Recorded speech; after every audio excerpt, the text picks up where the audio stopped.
ये कहानी है एक ऐसी जमीन की जिसे लोग केजीएफ के नाम से जानते हैं और उस जमीन पर राज करता था रॉकी भाई। रॉकी कोई आम इंसान नहीं था, वह एक खतरनाक डॉन था जो हर दिन एक नए गांव पर हमला करता, वहां का सारा सोना, हीरे जवाहरात लूट लेता। उसका खौफ धीरे धीरे आसमान छूने लगा था। हर कोई उसका नाम सुनते ही कांप उठता। लेकिन कहते हैं ना, अत्याचार जब हद पार करता है तो भगवान एक रक्षक जरूर भेजता है। इस कहानी में वो रक्षक था राइस्टार। वह रहता था एक अद्भुत गांव में जिसे लोग सोने की नगरी कहते थे। यहाँ हर इंसान के पास सोने की बाइक, सोने की कार थी। हर मोड़ पर दौलत बिखरी हुई थी। उधर रॉकी भाई एक आदमी को बेरहमी से मार ही रहा था कि तभी उसका एक आदमी आता है और कहता है, मैंने एक ऐसा गांव देखा है जहाँ के लोग सोने की गाड़ियों में चलते हैं। ये सुनते ही रॉकी भाई की आंखों में लालच चमक उठा। उसने तुरंत अपने गुंडों को भेजा। गांव में उस वक्त मेला लगा था, लोग खुशियों में डूबे हुए थे। तभी अचानक बम गिरने लगे, चीखें गूंजने लगी। रॉकी के गुंडों ने पूरे गांव पर कब्जा कर लिया। गांव वाले चीख चीख कर कहने लगे, हमें जाने दो।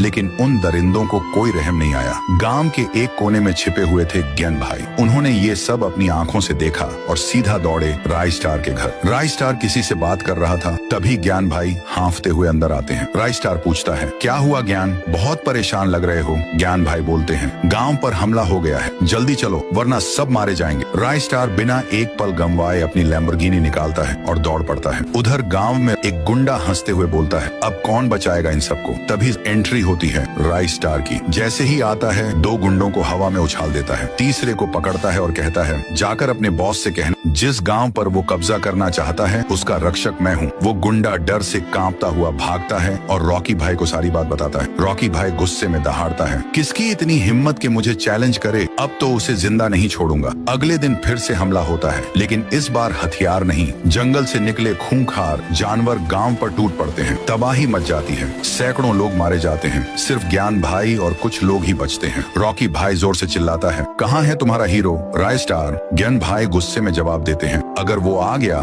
तो तू भागेगा। फिर वो आसमान की ओर देखकर जोर से चिल्लाते हैं, राइस्टार। एक बिजली की चमक और उसी में एंट्री होती है राइस्टार की, कोई सुपर हीरो की तरह धमाकेदार अंदाज में। रॉकी और राइस्टार आमने सामने खड़े होते हैं। रॉकी कहता है, चुपचाप ये जगह मुझे दे दे वरना मुझसे छीनना पड़ेगा। राइस्टार मुस्कुराता है, दम है तो लेके दिखा। और फिर शुरू होती है एक ऐसी भयानक लड़ाई जैसे धरती फट पड़ी हो। हर पंच पर जमीन कांपती है, हर वार पर चिंगारियां उड़ती हैं, धुआं छंटता है। रॉकी भाई हार चुका होता है, जमीन पर पड़ा होता है और राइस्टार एक सच्चे हीरो की तरह खड़ा होता है।